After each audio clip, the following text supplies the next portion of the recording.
Welcome back to tectonic with Munjeer. और आज के इस एपिसोड में एक काफ़ी कंट्रोवर्शियल टॉपिक के बारे में बात करेंगे जिसे लेकर पिछले कुछ समय से मैं देख रहा हूं कि काफ़ी लोग बातें कर रहे हैं। कई सारे रील्स भी वायरल हो रहे हैं जिसमें ये बताया जा रहा है कि जो आईफोन यूज़र्स हैं उन्हें प्रोडक्ट महंगे मिलते हैं, उन्हें टिकट्स महंगे मिलते हैं, या फिर कुछ भी ख़रीदारी करने जाते हैं ऑनलाइन तो उनके प्राइसेस ज़्यादा दिखाते हैं as compared to Android phones. तो क्या ये सही है? मतलब पहली बार में आपको लगेगा कि ऐसा नहीं होता होगा, कुछ लोग ऐसा सोचते हैं कि ऐसा होता होगा। तो मैं आपको इस पॉडकास्ट में, अगर आप आखिर तक देखेंगे तो शायद आपको सब कुछ पता चल जाएगा कि क्या कहानी है और कैसे हो रहा है। और मैं आपको जाते जाते ये भी बता दूंगा कि अगर ऐसा है वाकई तो आप इन सब चीज़ों से कैसे बच सकते हैं। तो शुरू करते हैं एंड्रॉयड और आईफोन की बैटल से कि एंड्रॉयड वालों को शॉपिंग में ज़्यादा फायदा कैसे हो रहा है। अब जो कंपनियां हैं वो आपको पता है कि आपका डेटा लेती हैं। आप फॉर एग्जांपल अमेजॉन से शॉपिंग कर रहे हो, फ्लिपकार्ट से शॉपिंग कर रहे हो, या फिर किसी भी वेबसाइट से शॉपिंग करते हैं। उसके बाद कंपनियां आपके बिहेवियर को, आपके पैटर्न को, आपकी परचेज पावर को जान जाती हैं कि आप over the period of time कितने महंगे सामान खरीद रहे हैं, क्या आपकी शॉपिंग हो रही है, कौन से फ्लाइट टिकट्स खरीद रहे हैं।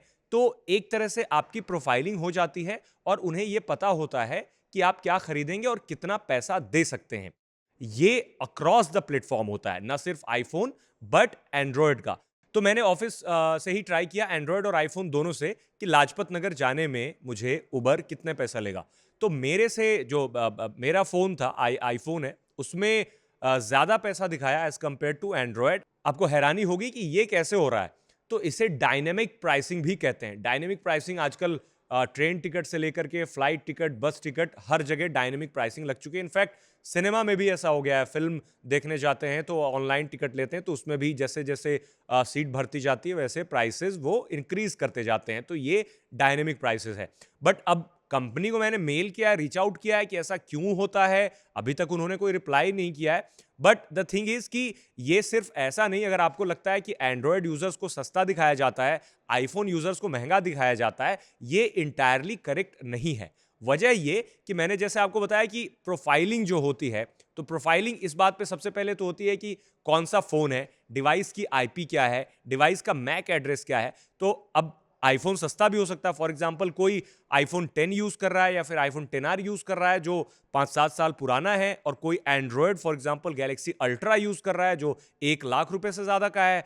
ऐसे में अब कैसे तय होगा, क्योंकि परचेज पावर जो अल्ट्रा यूज कर रहा है उसका ज्यादा होगा एज कंपेयर टू जो आईफोन 10R यूज कर रहा है 7 साल पुराना, उसकी परचेज पावर कम होगी। तो अगर उसको कंपनियां ज्यादा प्राइस दिखाने लगे तो ये तो कंपनियों पे उल्टा पड़ जाएगा, क्योंकि नुकसान तो उन्हीं का होना है, क्योंकि वो उतना, उसकी परचेज पावर उतनी है ही नहीं जो आईफोन 10R यूज कर रहा है। एट द सेम टाइम जो गैलेक्सी फोल्ड यूज कर रहा है या फिर अल्ट्रा यूज कर रहा है उसकी परचेसिंग पावर ज्यादा है, क्योंकि वो 1.5 लाख का फोन यूज कर रहा है। तो इसके लिए सबसे पहले ये भी वो डिसाइड करती हैं कंपनियां प्रोफाइलिंग में कि जो फोन का आईडी जा रहा है तो वो कौन सा फोन है। फॉर एग्जाम्पल कोई आईफोन 16 प्रो यूज कर रहा है, कोई पुराना आईफोन यूज कर रहा है, तो जाहिर सी बात है जब पुराना जो आईफोन यूज करेगा तो उसको प्राइसेस उतनी हाई नहीं दिखेंगी। और एंड्रॉयड जो हाई एंड एंड्रॉयड यूज कर रहा है, 40-50 हजार रुपए का यूज कर रहा है एंड्रॉयड, उसको नॉर्मल प्राइसेस दिखेंगी जो नॉर्मल आईफोन में भी दिखती हैं। तो ये पूरा का पूरा मामला डायनेमिक प्राइसिंग का ही नहीं बल्कि प्रोफाइलिंग का भी हो जाता है। तो over the period of time जो कंपनियां होती हैं, चाहे आपकी ट्रैवल एग्रीगेटर हो गए या फिर अगर शॉपिंग वेबसाइट हो गई, आप कहीं ट्रैवल कर रहे हो फ्लाइट से, ट्रेन से, बस से, तो उन्हें भी पता है कि आप कितने का टिकट खरीद सकते हो, कौन सी क्लास आप अफोर्ड कर सकते हो। तो उस क्लास का आपका प्राइस थोड़ा सा हाई दिखेगा। एट द सेम टाइम जो लोअर वर्जन ऑफ एंड्रॉयड या फिर lower version of iPhone use कर रहे हैं उनमें थोड़ा सा कम प्राइस दिखता है। तो ये मामला सिर्फ आईफोन और एंड्रॉयड का नहीं है। मैंने बताया शुरू में, जैसे बताया कि आईफोन और एंड्रॉयड में बैटल चलती रहती है। तो ये एक तरह का मिसकंसेप्शन है कि आईफोन यूजर्स को ज्यादा महंगे दिखते हैं और एंड्रॉयड यूजर को कम दिखते हैं। ये पूरा का पूरा मामला ये है कि आप किस सेगमेंट का स्मार्टफोन यूज करते हैं। तो अब सवाल होता है कि क्या ये सही है। Of course these things are not, I mean, fair, क्योंकि इसके लिए फिर बहुत सारी गाइडलाइंस हैं गवर्नमेंट की तरफ से, रूल्स हैं। फॉर एग्जांपल यूएस की जो एफटीसी है, फेडरल ट्रेड कमीशन, वो अगर इस तरीके की कोई एक्टिविटी करता है, कोई वेबसाइट या फिर कोई कंपनी इस तरह की चीज़ों में इन्वॉल्व पाया जाता है, तो उन पे अच्छी खासी पेनल्टी भी लगती है। वजह ये कि उन्होंने इस चीज़ को लेकर के रूल बनाया हुआ है। बट इंडिया की बात करें, जहां हम रहते हैं, वहां ऐसा अभी कुछ देखने को नहीं मिलता है और सारी कंपनियां अपनी मर्जी से जो भी करती हैं, क्योंकि ये वेरीफाइड है। हमने कई बार वेरीफाई भी किया है, न सिर्फ उबर में बल्कि दूसरे भी वेबसाइट पे, अमेजॉन, फ्लिपकार्ट, मिंत्रा वगैरह पे ये भी चेक किया है, तो अलग अलग डिवाइसेस में अलग अलग प्राइसिंग दिखती हैं। तो ये फेयर किसी भी एंगल से नहीं होता है, क्योंकि भले ही आपकी परचेज पावर किसी प्रोडक्ट को खरीदने के लिए ज्यादा हो, बट जिस चीज का एमआरपी है, जिस चीज जो वैल्यू है, जो मैक्सिमम रिटेल प्राइस है, आप उससे ज्यादा में कैसे बेच सकते हैं? हालांकि उनके पास बहुत सारे कार्ट होते हैं, क्योंकि एमआरपी से सब कुछ कम ही पे होता है। बट अब जैसे फॉर एग्जांपल 10,000 रुपए एमआरपी का कोई प्रोडक्ट होता है, तो उसमें सेल नॉर्मली लगा रहता है ऑनलाइन, तो 8,000 रुपए का मिलता है। अब आपके पास कोई एक्सपेंसिव फोन है तो हो सकता है वो 9,000 का मिले, आपके पास अगर कोई सस्ता फोन है तो हो सकता है आपको 7,000 रुपए का भी मिल जाए। तो ये चीजें बहुत कॉमन है, और न सिर्फ अमेजॉन, फ्लिपकार्ट और इन सब की चीज़ों में, बल्कि बहुत सारी वेबसाइट्स हैं, बहुत सारे ऐसे ट्रैवल वाले हैं, कैब वाले हैं, जो ये dynamic pricing, user data collection, इन सब को लेकर के प्राइसेस को बढ़ाते घटाते रहते हैं अकॉर्डिंग टू डिवाइसेस। तो डिवाइस की आईपी एड्रेस भी चली जाती है, सब कुछ चला जाता है, आप क्या यूज़ कर रहे हैं। अब ये तो है, मतलब दीज थिंग्स आर ट्रू।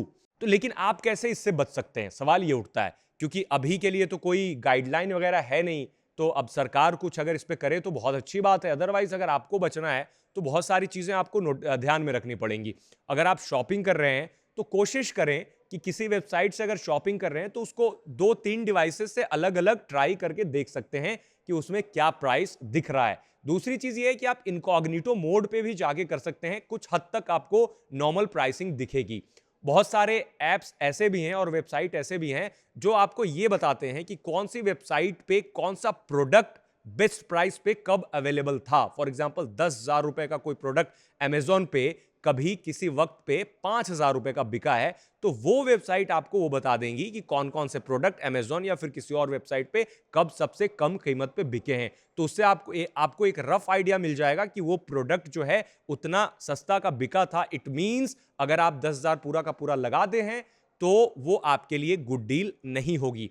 आप आईपी भी चेंज कर सकते हैं, बट आईपी चेंज करना उतना इजी नहीं है, तो आप वीपीएन यूज कर सकते हैं। अगर आप वीपीएन यूज करके प्राइसेस चेक करेंगे तो हो सकता है कि आप अमेज रह जाएं ये देख करके कि जो प्राइसेस आप पहले देख रहे थे, हो सकता है कि वो प्राइस बढ़ भी गए हो सकता है कि कम भी हो गए हों। तो ये सारी ट्रिक है। बाकी कैशे भी क्लियर कर सकते हैं, और जब भी कुकीज एक्सेप्ट करने का आपके पास ऑप्शन आता है तो उसको पढ़ लें थोड़ा सा, और मोस्टली आप ट्राई करें कि वो कुकी किसी भी वेबसाइट की रिजेक्ट कर दें, ताकि आपका जो पर्सनल डेटा है वो ज्यादा ना ले सकें। और ज्यादा डेटा अगर नहीं लेंगी तो जाहिर सी बात है आपकी प्रोफाइलिंग नहीं होगी, तो आपको डायनेमिक प्राइसिंग का उतना ज्यादा असर नहीं पड़ेगा। बेस्ट प्रैक्टिस यही है कि आप अलग अलग वेबसाइट पे जाके चेक करें, अलग अलग मोबाइल पे चेक करें, अलग अलग डेस्कटॉप पे चेक करें। छोटी मोटी चीज के लिए तो इंसान इतना करता भी नहीं है, बट अगर कुछ एक्सपेंसिव खरीद रहे हैं तो मैं आपको रिकमेंड करूंगा कि अलग अलग वेबसाइट पे जाके अलग अलग डिवाइसेस से आप प्राइस जरूर चेक करें। कहीं ना कहीं आपको फायदा जरूर होगा इसका। तो अब मैं आपसे जानना चाहूंगा कि क्या आपके साथ भी कोई ऐसा कभी एक्सपीरियंस हुआ है? क्या आपके साथ भी ऐसा हुआ है कि आप एंड्रॉयड फोन में या फिर किसी और फोन में देख रहे हैं तो प्राइस कुछ और है, और दूसरा फोन अगर यूज करके देखा या फिर उसमें प्राइस चेक करी तो वहां पर कुछ और ही दिख रहा है? अगर आपके साथ ऐसा हुआ, you are most welcome to share your screenshots with me. और आप ट्विटर हैंडल पे भी शेयर कर सकते हैं, कमेंट में भी शेयर कर सकते हैं अपने थॉट्स, अगर आपके साथ भी ऐसा हुआ है, और आपका इस पूरे टॉपिक पे, पूरे इस डिबेट पे क्या मानना है, अपना ओपिनियन भी हमें जरूर बताएं। तो अब चलते हैं अपने दूसरे सेगमेंट की तरफ।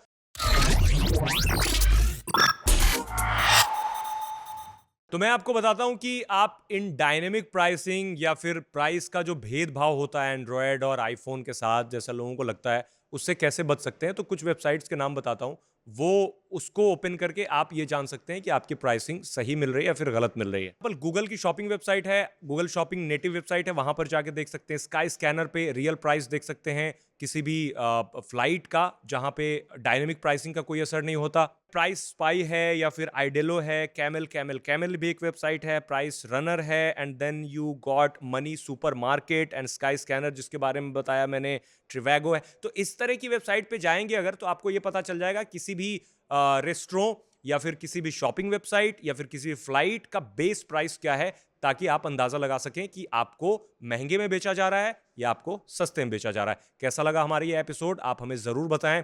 मेल कर सकते हैं, ट्विटर पे ट्वीट कर सकते हैं, रिस्पॉन्ड कर सकते हैं और कमेंट जरूर करें। कमेंट करके बताएं कि आपको हमारा ये एपिसोड कैसा लगा।